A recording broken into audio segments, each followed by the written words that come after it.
Hallelujah. Hallelujah. हर व्यक्ति अपने जीवन में क्या चाहता है? एक छुटकारा को चाहता है। बट क्वेश्चन यहाँ पे है कि कौन छुटकारा देगा? कौन मनुष्य जाति को बीमारी से छुटकारा देगा? कौन मनुष्य जाति को महामारी से छुटकारा देगा? कौन मनुष्य जाति को शैतान के कार्य से, जादू टोना से छुटकारा देगा?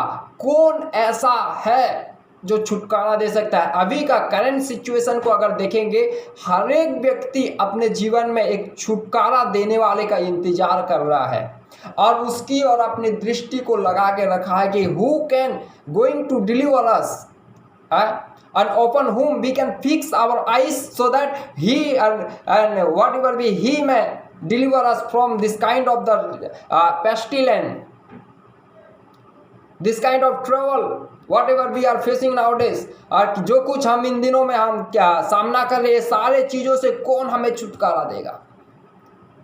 मेरे प्यारो, आओ हम परमेश्वर के वचन की ओर जाएंगे कि कौन हमें ये सारी चीज़ से छुटकारा दे सकता है। मेरे साथ निकाल के देखिए भजन संहिता 121 साम नंबर 121 वर्स 1। मैं अपनी आंखें पर्वतों की ओर लगाऊंगा। वचनकार कह रहा है, मैं अपनी आंखें पर्वतों की ओर लगाऊंगा। मुझे सहायता कहाँ से मिलेगी? मुझे सहायता कहाँ से मिलेगी? हालेलुया। परमेश्वर को महिमा मिले सुंदर वचन के लिए। मेरे प्यारो, आज लोग सहायता के लिए अपनी दृष्टि कई जगह पर लगा के रखे हैं। कई लोग कोरोना वायरस से छुटकारा पाने के लिए, और डोर को खोल दो, अपनी दृष्टि को लगा के रखे हैं। कई लोग गरीबी से छुटकारा पाने के लिए और सहायता पाने के लिए अपनी दृष्टि को किसी की ओर लगा के रखे हैं। कई लोग जादू टोना से छुटकारा पाने के लिए अपनी दृष्टि को किसी और की ओर लगा के रखे हैं। हर इस संसार में रहने वाला हर एक व्यक्ति कहीं ना कहीं से अपने जीवन में समस्या में है। उस समस्या से बाहर निकलने के लिए, उस समस्या से छुटकारा पाने के लिए अपनी दृष्टि को किसी और वस्तु में लगा के रखा है। आज मसीह लोग भी अपनी दृष्टि को, अपनी आंखों को किसके ऊपर? दुनिया की चीजों पर लगा के रखे हैं, दुनिया की वस्तु पर लगा के रखे हैं। लेकिन भजनकार कहता है भजन संहिता 121 का 1 में कहता है, मैं अपनी आंखें पर्वतों की ओर लगाऊंगा, मुझे सहायता कहां से मिलेगी? हालेलुया। हालेलुया।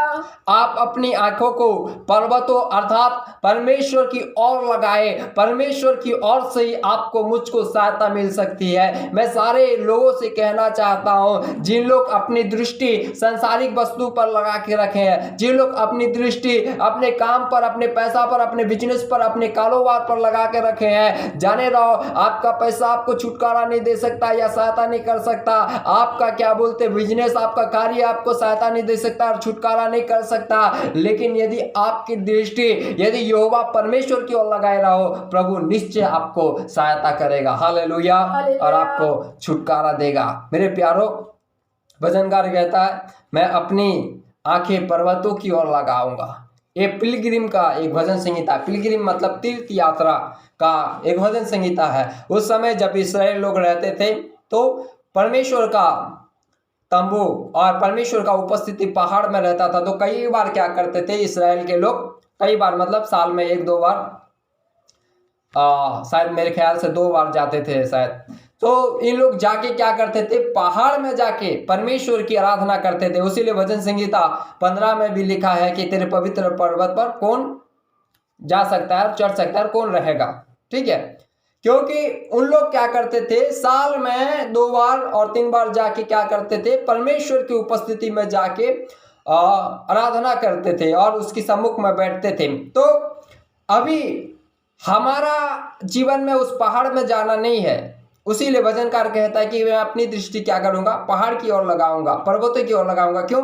क्योंकि पर्वत में उस परमेश्वर बैठता है और वहीं से ही मुझे क्या मिलेगी? सहायता मिलेगी। सहायता मिलेगी और मैं वहीं से ही सहायता पाऊंगा। मेरे प्यारो, लेकिन हम नया नियम के विश्वासी लोग हैं और नया नियम में चलने वाले लोग हैं, अर्थात हमारी दृष्टि अभी यरूशलेम की पहाड़ की ओर नहीं है, परंतु हमारी दृष्टि जो हमारे अंदर में रहने वाला जो सच्चा चट्टान है उसकी ओर हमारी दृष्टि होना है। हालेलुया। हालेलुया। और ये भजनकार क्या बोल रहा है कि मैं वहां से सहायता पाने के लिए क्या करूंगा?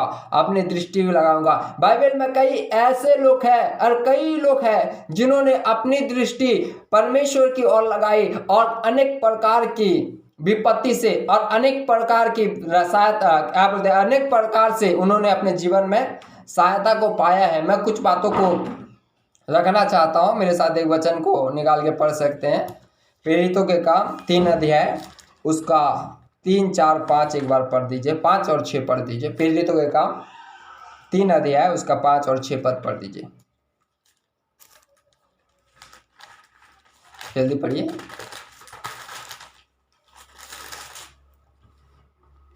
अतः हाँ, वह उनसे कुछ पाने की आशा रखते हुए, अतः यहाँ पे प्रेरितों के काम 3 अध्याय में आप देखे होंगे, एक लंगड़ा व्यक्ति था जिसे सुंदर फाटक के पास में रोज चला के लोग बिठा देते थे।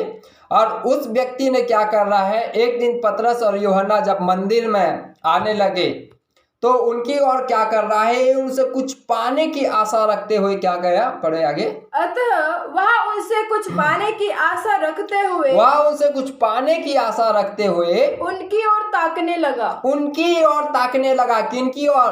परमेश्वर के दासों की ओर ताकने लगा। क्या पाने के लिए? कुछ पाने की आशा रखते हुए। हालेलुया। हालेलुया। आज भी आप में से कई ऐसे लोग होंगे जो अपने जीवन में कुछ पाने की आशा है। कोई भी व्यक्ति अपने जीवन में खोने की आशा नहीं रखता, पाने की आशा रखता है। चाहे किसी भी चीज क्यों ना हो, हर एक व्यक्ति क्या करेगा, पाने।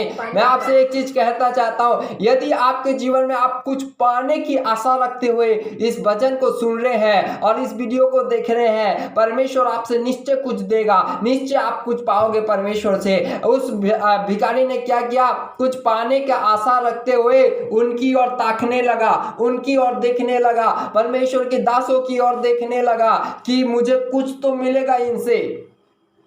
लेकिन पतरस क्या बोल रहा, आगे पढ़िए।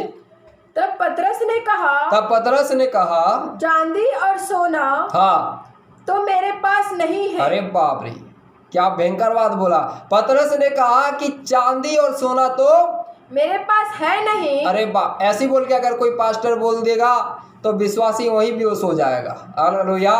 ये भिखारी क्या कर रहा है, पतरस और यूहन्ना से कुछ पाने की आशा रखते हुए उनकी ओर ताक रहा है, और तुरंत इन लोग क्या करें, कुछ देना छोड़ के उनको क्या बोल रहे हैं, भिखारी को सांत्वना दे रहे हैं कि मेरे पास चांदी और सोना तो मेरे पास है नहीं। चांदी और सोना क्या है मेरे प्यारों?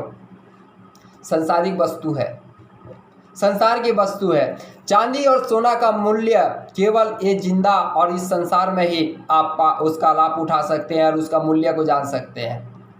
ये सारे संसारिक चीज है। पतरस उसे क्या कह रहा है कि संसार में रहने वाला चांदी सोना जो संसार के लोगों को जरूरत है वो तो मेरे पास नहीं है, जो मैं तुझे देता हूं और दूं।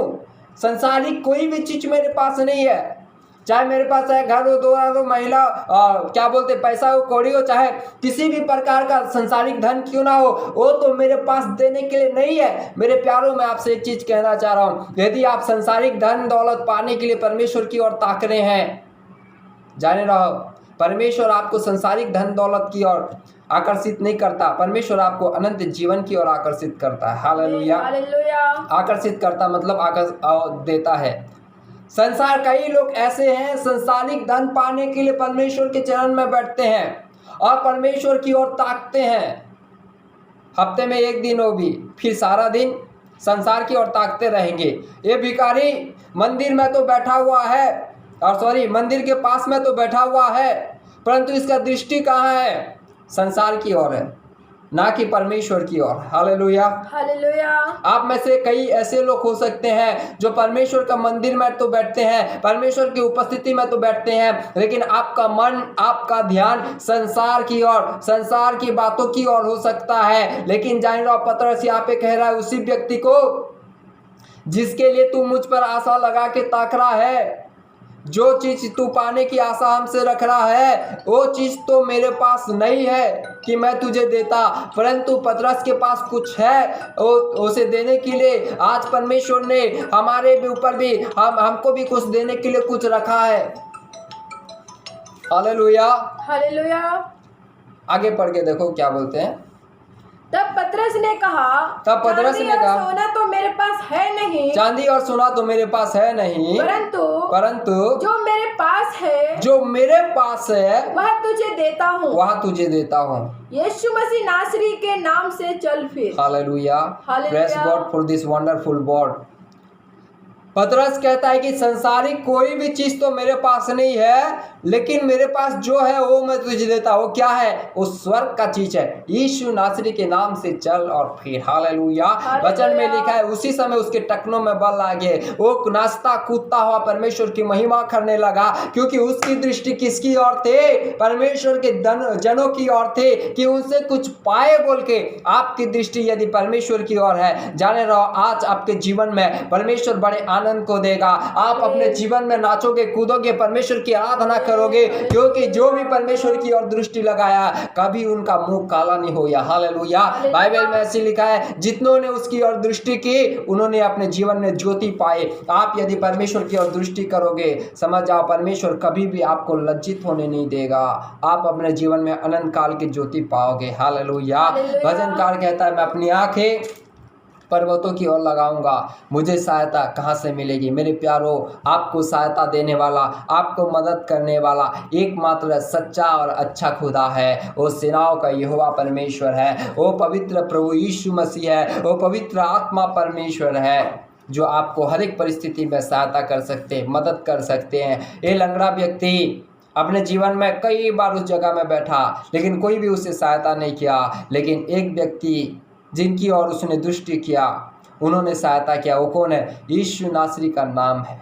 सब नामों से ऊंचा नाम यीशु नासरी का नाम है। सब बीमारी से बढ़कर एक नाम है, यीशु का नाम है। हर एक समस्या से, तनाव से बढ़कर एक नाम है, जो ऊंचा नाम है, वो यीशु का नाम है। यीशु का नाम सर्वश्रेष्ठ नाम है, यीशु का नाम पवित्र नाम है, यीशु का नाम सामर्थ्य नाम है, यीशु का नाम उद्धार का नाम है, यीशु का नाम में मुक्ति है, यीशु का नाम में छुटकारा है। पतरस ने कहा, मेरे पास तो संसारिक कोई भी चीज नहीं है, परंतु एक चीज है जो यीशु का नाम है, वो मैं तुझे देता हूं। जिस घड़ी यीशु का नाम दिया उसी घड़ी वो व्यक्ति चंगा हो गया। आज आपके जीवन में कुछ चीज की आवश्यकता है, तो एक यीशु की नाम की आवश्यकता है, एक यीशु मसीह के नाम आवश्यकता है। उसे अपने जीवन में ले ले, आपके जीवन में औसी छुटकारा आ जाएगा। Hallelujah, hallelujah.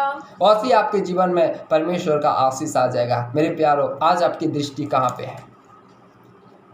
आज आपकी और मेरी दृष्टि कहाँ पे है? मैं अपनी आंखें पर्वतों की ओर लगाऊंगा। आप अपनी आंखें किसकी ओर लगा है? पासवान पर। Paswan he can not do anything, he can't do anything. Paswan आपको छुटकारा नहीं दे सकता, मुक्ति नहीं दे सकता। आपकी दृष्टि किस पर है? Government that doesn't not redeem you. Government भी आपको छुटकारा नहीं दे सकता। हाँ, किस बातों में अच्छा है, हम सब अच्छे काम कर रहे हैं। गवर्नमेंट कई प्रकार का प्रयास कर रहे हैं कि हम कब ये कोरोना वायरस से छुटकारा पाए, मुक्ति पाए बोल के इत्यादि प्रकार का तरह तरह का चीज़ों का उपयोग कर रहे हैं। हाँ, कई हद तक ये सही है, परंतु कंप्लीटली यदि कोई रिडीम कर सकता है, कोई छुटकारा दे सकता है, तो यीशु का नाम है। आज सारे संसार में यीशु के नाम की ज़रूरत है। आज यीशु मसीह की ज़रूरत है। आज यीशु मसीह छुटकारा देने वाला परमेश्वर है। आप अपनी दृष्टि उस पर लगाइए, परमेश्वर आपको सहायता करेगा, छुटकारा देगा। आमीन। परमेश्वर आज के वचन के द्वारा हम सबको आशीष करें। आमीन। आओ हम अंतिम प्रार्थना की ओर जाएंगे और समाप्त करेंगे। हर एक कोई अपनी आंखों को बंद करे। यदि कोई निराशा में है, बीमार में है, तनाव में है और अपने जीवन में छुटकारा चाहता है, हम प्रार्थना करें। Thank you Lord Jesus, hallelujah. धन्यवाद यीशु, धन्यवाद परमेश्वर। निवेदन करूंगा, वाइफ को प्रार्थना में अगुवाई करेंगे। स्वर्गीय पिता, धन्यवाद करते हैं प्रभु जी, आपके सम्मुख में आते हैं धन्यवाद के साथ। धन्यवाद करते हैं प्यारे परमेश्वर प्रभु, अब तक आपने हमें संभाला है, चलाया है। सुंदर आराधना करने के लिए प्रभु, वर्शिप करने के लिए आपने सहायता किया, मदद किया। धन्यवाद करते आपको उपस्थिति के लिए धन्यवाद करते हैं प्यारे परमेश्वर प्रभु कि प्यारे खुदा बाप, आपने अपने दास के मुख से होकर अच्छे पवित्र और गहराई वचन को आपने हमारे जीवन में दिया, हमसे बोला और बातचीत किया प्रभु, इसलिए हम धन्यवाद करते। सचमुच में पिता, आप महान है और प्रभु जी केवल हम अपनी आंखें आपकी ओर लगाने पाए, हमारी आशा केवल आपकी ओर होने पाए, हमारा भरोसा केवल आपकी ओर होने पाए, क्योंकि चंगाई और छुटकारा देने वाले, जीवन में शांति आनंद खुशी देने वाले यहोवा परमेश्वर केवल आप है प्रभु जी। ओ प्यारे परमेश्वर, धन्यवाद करते, सुंदर वचन अपने दास के जीवन से होकर प्रभु आपने हमारे जीवन में दिया, धन्यवाद करते हैं। सचमुच में पिता, जितने लोग आज की संगति में जो जुड़े हैं प्रभु, हर एक के जीवन में चंगाई दे, छुटकारा दे, उनके विश्वास को दृढ़ कर, मजबूत कर, ताकि प्रभु वो अपने आंखों को केवल आपकी ओर लगाने पाए, वो प्रभु केवल आपसे सहायता पाने पाए, उनके विश्वास, आशा और भरोसा केवल आप पर होने पाए प्रभु। आपके शरणागत होकर चलने के लिए तू सहायता कर, मदद करे प्यारे परमेश्वर। ओ प्रभु जी, धन्यवाद करते, अनुग्रह कर, आशीष कर, हमारे संपूर्ण परिवार को आशीष करे प्रभु, और भी प्यारे परमेश्वर बढ़ चढ़ कर इन दिनों में आपकी सेवा को करने पाए, आपके राज्य के लिए प्रभु जी करने के लिए तो सहायता कर, मदद करे प्यारे परमेश्वर। ओ प्रभु जी, धन्यवाद करते, हम में से हर एक को आशीष किया, सुंदर वचन दिया, सुंदर आपकी उपस्थिति में आपने हमारे हृदय को, हमारे जीवन को मगन और आनंदित किया, धन्यवाद करते हैं प्रभु। आपने प्रार्थना सुना, धन्यवाद। छोटी सी दुआ आपके प्रिय बेटे प्रभु यीशु के नाम से मांगते हैं प्रभु जी, सुन हृदय से ग्रहण करे पिता, आमीन आमीन आमीन आमीन। आशीष की प्रार्थना करेंगे। और पिता परमेश्वर का प्रेम, प्रभु यीशु मसीह का अनुग्रह और पवित्र आत्मा के संग और सहभागिता हम प्रत्येक के साथ प्रभु यीशु मसीह के दूसरे आगमन तक हमेशा हमेशा होती रहे। आमीन। बोलो प्रभु यीशु मसीह की जय, बोलो उद्धारकर्ता प्रभु यीशु मसीह की जय, बोलो हमसे प्रेम करने वाला प्रभु यीशु मसीह की जय। सबको जय मसीह की। प्रभु आप सबको बहुत आशीष करे। ओके, हम आप सब कोई हमारे लिए प्रार्थना करते रहिए, हम भी आपके लिए प्रार्थना करते रहेंगे। जय मसीह की। प्रभु आप सबको आशीष करे।